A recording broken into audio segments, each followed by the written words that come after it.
De Jehová es la tierra y su plenitud, el mundo y los que en él habitan, porque ya se fueron. Yo hago con la tierra lo que a mí me dé la gana.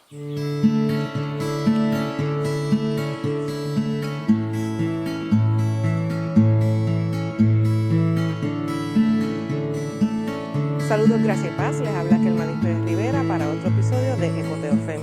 Y no, ustedes bien saben que yo no hago lo que me dé la gana con la tierra ni con nada de lo que Dios ha creado. Yo trato de cuidar la creación como criatura que soy, como Dios manda. Pero, lamentablemente, este no es el caso de muchas personas en el poder. No quiero decir de quienes nos gobiernan, porque no lo hacen con el bienestar de la mayoría de la gente en mente, sino con la mentalidad de la avaricia, del lucro, de la explotación y eventualmente de la muerte en sacrificio de lo que les estorba. En el episodio de hoy les invito a que me acompañen en una reflexión sobre los cambios que están ocurriendo en las leyes de protección ambiental, protección social, racial y económica, entre otras cosas. No estoy hablando malo, aunque ya sé que a alguien lo más seguro le sonó a DEI, diversidad, equidad e inclusión, lo cual para mí es maravillosamente bueno y súper cónsono con el Evangelio de Cristo. Pero esto último es tema para otro episodio. Quiero compartir con ustedes parte de una reflexión que escribí y compartí con un grupo comunitario en Rincón y con una iglesia bautista en la zona metropolitana de Puerto Rico, adaptada a cada uno de estos contextos. Ahora bien, cuando ataquen una ciudad durante mucho tiempo y para vencerla tengan que cortar los árboles, corten solo los árboles que no den fruta. No derriben los árboles frutales, pues la fruta les servirá de alimento. Además, los árboles son plantas indefensas y no hombres que puedan defenderse. Este pasaje lo encontramos en Deuteronomio 20, versos del 19 al 20 en la traducción Lenguaje Actual. Un día, de madrugada, como hacía todas las mañanas, a eso de las 4:30 de la madrugada, salí de casa a trabajar. Salí a buscarme el pan nuestro de cada día. Recorrí las rutas de siempre. Fueron largas horas de trabajo, como siempre. Ya en la tarde, de regreso a casa, con la comida del día para mis crías. ¿Dónde está? Pero esta mañana, cuando salí, estaba aquí en mi casa. ¿Dónde están mis bebés? No los escucho. Desesperadamente sigo buscando. No encuentro ni rastro de la casa ni de mis bebés. Dios mío, ¿dónde están? Me prometiste que siempre tendría alimento aunque no trabajara. ¿Qué está pasando? No lo entiendo. Ayúdame, Dios. Ay, Dios mío, este dolor. ¿Hasta cuándo, Señor? Estos que se creen la corona de la creación seguirán destruyendo nuestras casas, nuestras familias y nuestras vidas. Y en su desespero, en su dolor, en su angustia y en su confusión, la reinita sigue volando por el bosque que ya no está, porque un bulldozer lo arrancó, para que alguien pueda tener su patio de cemento y guindar la hamaca en el nuevo calentón, gracias al cemento que sembrará. La reinita sigue volando, buscando a ver si de milagro encuentra su nido, sus crías y su casa, mientras observa con incredulidad las consecuencias de la guerra contra la naturaleza. Leyes acerca de la guerra o sobre la guerra. Si algo puedo decir sinceramente, es que odio las guerras, que soy antimilitar. Pero ese es el tema que trata el capítulo 20 de Deuteronomio. Y aunque aquí Dios le está dando instrucciones al antiguo y bíblico pueblo de Israel sobre cómo deberían comportarse durante la guerra, muchas de ellas buscan evitar las mismas, como en los versos 10 al 11, y proteger de alguna forma la diversidad de vidas que se ven afectadas por la guerra, versos 5 al 7, el 14, o también puede tratar temas tan terribles como los que están en los versículos del 16 al 18. Contrario a lo que el Estado de Israel moderno está haciendo con las plantaciones de olivo en el Líbano y en Gaza, Dios pide proteger los árboles que den fruto. Tirar fósforo blanco o tetrafósforo, considerado un delito de guerra por las leyes internacionales y prohibido por estos mismos acuerdos, como lo está haciendo el Estado de Israel moderno, para asesinar las siembras ancestrales de olivo y envenenar la tierra agrícola y el agua, es contrario a esta ley de Dios. además de causar quemaduras de tercer grado en la piel y en las vías respiratorias de personas y otros animales. Pero no es la única acción de guerra y muerte que vemos y vivimos actualmente contra la naturaleza. La zona oeste de Puerto Rico es una de las que están siendo vilmente atacadas por el desarrollo y la avaricia de unos pocos. Proyectos como The Cliff, el paseo lineal que querían hacer para bicicletas y Esencia son solo algunos de los ataques más visibles en estos momentos. En un país pobre, donde más del 40% de la población en general y el 54% de la niñez viven no en pobreza, sino bajo los niveles de pobreza. Estos proyectos están diseñados para empobrecernos aún más. El beneficio de unos pocos a costa del deterioro de la calidad de vida y del empobrecimiento de la mayoría.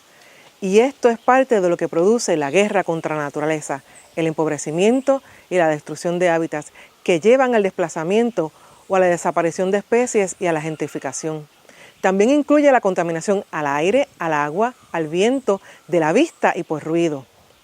La guerra es contraria no solo a la vida, sino también a la armonía que supone vivir con dignidad y en paz. En la zona metropolitana y en otras áreas urbanas del país tenemos lo que se llaman desiertos de comida o desiertos de naturaleza, donde hay escasez de áreas verdes, exceso de calor y diferentes tipos de contaminación. Pero aún en estos desiertos de la selva de cemento metropolitana podemos encontrar algo de vida silvestre. Donde quieras que estés ahora, cierra los ojos, pero no lo hagas si estás conduciendo, guiando.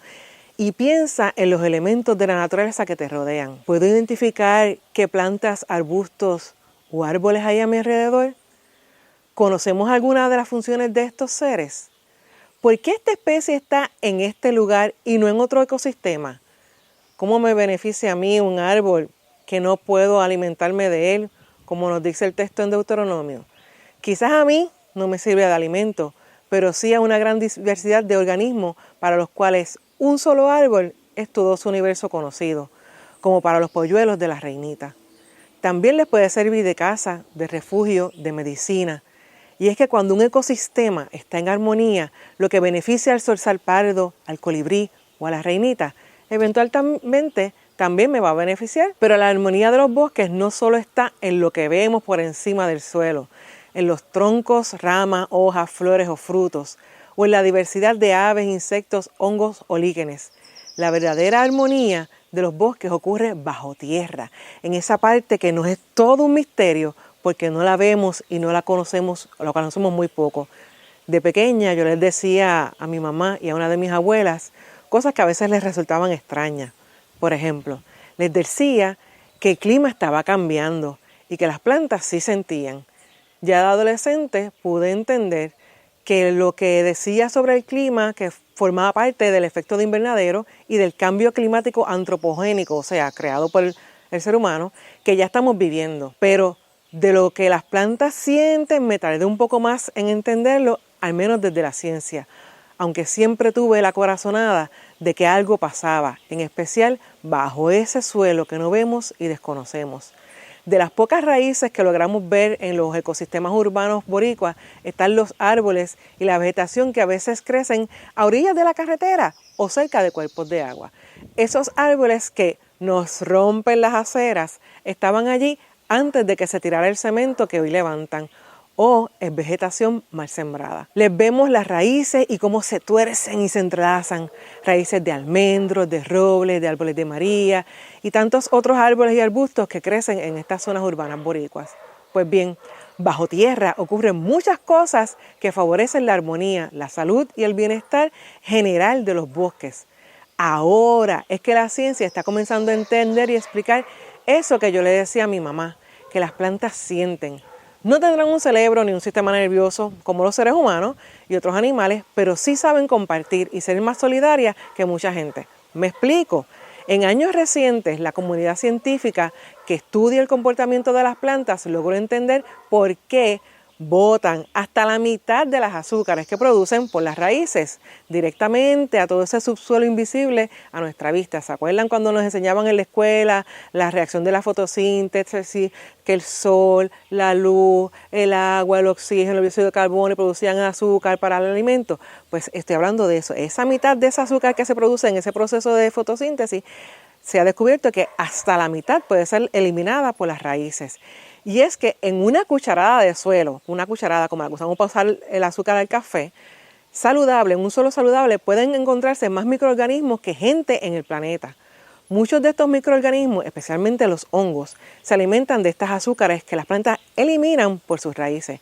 A cambio, estos microorganismos ayudan a descomponer rocas, hojas y otros materiales, convirtiéndolos en minerales y otros nutrientes que las plantas necesitan y que no están disponibles para ellas, para las plantas y los árboles en su forma natural en los suelos. Los hongos tienen unas estructuras, las hifas, que se conectan, forman como unas cadenas que se llaman los micelios, y estas cadenas conectan todo el bosque por el suelo y las raíces de los árboles.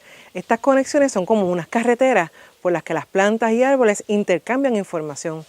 Algunas de las cosas que se han descubierto son que si algún árbol recibe información de alguna deficiencia o enfermedad en otro árbol de su misma especie, utiliza esta carretera de micelio para enviarle lo que necesita y alertar a otros árboles cercanos sobre la situación de este árbol en necesidad. Los árboles no caminarán, al menos no como los Ents en The Lord of the Rings, pero sí tienen la capacidad de movilizarse en beneficio de la comunidad de árboles del bosque y de recuperar la armonía del mismo. Una situación complicada que ocurre en la zona metropolitana de Puerto Rico tiene que ver con la canalización del río Piedras. En la imagen pueden ver la cuenca hidrográfica del río, ubicada, que es la que está en el centro y ocupa varios municipios, principalmente San Juan, pero toca algo de Guaynabo y Trujillo Alto. Este es el único río que tiene San Juan y es parte de un ecosistema mayor, la gran cuenca hidrográfica del estuario de la Bahía de San Juan, que incluye la Ciénaga Las Cucharillas, y el estuario de la Bahía de San Juan y el río Piedras. Parte de las fases de canalización detenida al momento por la falta de fondos incluye la destrucción y eliminación de 13.5 hectáreas de manglares. Los manglares son ecosistemas que regulan de manera eficiente las inundaciones, entre otros beneficios y servicios gratuitos que nos brindan. En las últimas décadas, los estudios científicos han demostrado que eliminar la vegetación en y cerca de los cuerpos de aguas es un grave error, especialmente al sustituirla por cemento. Estas prácticas ya se consideran obsoletas, pues el cemento impide la infiltración del agua y acelera la sedimentación en la parte baja del río y en la costa, entre otros problemas ambientales a largo plazo, que en vez de disminuir las inundaciones urbanas, las empeoran. O sea, convierten el río en una supercuneta que termina inundando todo río abajo. Por eso, en algunos países de Europa, por ejemplo, están trabajando en este tipo de proyectos con lo que se llaman soluciones basadas en la naturaleza, que incluyen, entre otras cosas, la reforestación de las cuencas con especies nativas y endémicas, las más adaptadas a cada ecosistema. Con solo reforestar las cuencas hidrográficas se reduce hasta en un 12% las inundaciones urbanas. Quizás el árbol a mí no me sirva de alimento, pero sí me puede proteger de inundaciones, de las olas de calor extremos, de la contaminación visual y de la contaminación por ruido tan características del área metro. Mientras tanto, a lo largo de toda su vida y de su ministerio, Jesús utilizó muchas imágenes de la naturaleza, de la labor agrícola y de otras cosas cotidianas para transmitir su mensaje, a la vez que utilizaba estos elementos para llevar a cabo algunos de sus milagros, para satisfacer nuestras necesidades o sanar nuestros cuerpos. También debemos recordar que todos estos elementos de la creación reciben la redención y la salvación de Cristo. Así como el texto de Romanos 8:19 en adelante nos recuerda los gemidos de la creación, esperando que demostremos que somos verdaderamente hijas e hijos de Dios, creador de todo cuanto existe. Recordemos también que la sangre de Jesús fue derramada primero sobre elementos de la naturaleza que a veces consideramos poco importantes o sin ninguna importancia. Elementos como la corona de espinas, el látigo, unos clavos, la madera de la cruz o la tierra en el Monte Calvario. La muerte de Jesús, la redención y la salvación de su sangre no son solo para los humanos, es para todo lo creado por Dios. La cruz que hemos puesto sobre la creación de Dios, con esta guerra maldita e insensata contra ella, también será liberada, redimida y salvada por el sacrificio de Cristo en la cruz. Recordando que la humanidad, nosotras, sus criaturas, también somos parte de esa creación. Dios dice que no a la destrucción y explotación de lo que creó bueno en gran manera. para nutrir y bendecir todo este planeta. Dios siempre dijo, dice y dirá que sí a la vida, a una vida plena, digna y abundante. Recordemos por un momento lo que nos dice Colosenses, y por medio de él, Dios reconcilió consigo todas las cosas, hizo la paz con todo lo que existe en el cielo y en la tierra, por medio de la sangre de Cristo en la cruz. Colosenses 1:20 en la Nueva Traducción Viviente. La reinita continuó su vuelo, río arriba. Por fin, árboles, sombra, agua fresca y otra posibilidad de una casa. Pero ahí hay gente. ¿Irán a tumbar estos árboles también?, pensó la reinita. Pero había llegado a una comunidad que decidió trabajar con soluciones basadas en la naturaleza y llevaban años reforestando la cuenca del río. Allí la reinita pudo descansar. Tuvo que aprender nuevas rutas para buscar alimento, acostumbrarse a nuevos ruidos, nuevas voces y risas. En aquella comunidad pudo entender y experimentar cómo Dios reconcilia todas las cosas por medio de Cristo y sanar. Como la esperanza de la tierra en Romanos 8, aquel grupo de personas sí demostraba ser hijas e hijos de Dios, donde la tierra no gime con dolores de parto, sino que da buenos frutos y abundantes. Pasó el tiempo y llegó una nueva temporada de anidaje para la reinita. Esta vez estaba segura de que podría sacar adelante sus nuevas crías. Como esta vez compartí el texto bíblico al inicio, les quiero dejar saber que en la descripción de este episodio pueden encontrar enlaces con información sobre lo que motiva este episodio, los cambios a nuestras leyes o recomendaciones de organizaciones que puedan seguir para mantenerse al día con información fuera de las líneas editoriales de los medios de formación masiva que muchas veces responden al interés de manipulación del desgobierno. También pueden encontrar información de qué podemos hacer para exigir que se nos haga justicia o sobre cómo evitar que esto siga sucediendo. Así que hoy tenemos un comparte. Comparte con la comunidad de EcoTeoFem tus preocupaciones sobre estos cambios. ¿Qué crees que podemos hacer? ¿Cuáles son algunas ideas que tienes? ¿Pueblo salva a pueblo? ¿Por qué el gobierno no cumple con su deber ministerial de gobernar para todas las personas que aquí vivimos y no solo para los pocos que apoyan económicamente sus campañas? ¿Qué otras organizaciones defensoras del medio ambiente o de información independiente recomiendas? Hasta el próximo episodio. Dios les bendiga. EcoTeoFem. Escucha, comenta, comparte, suscríbete.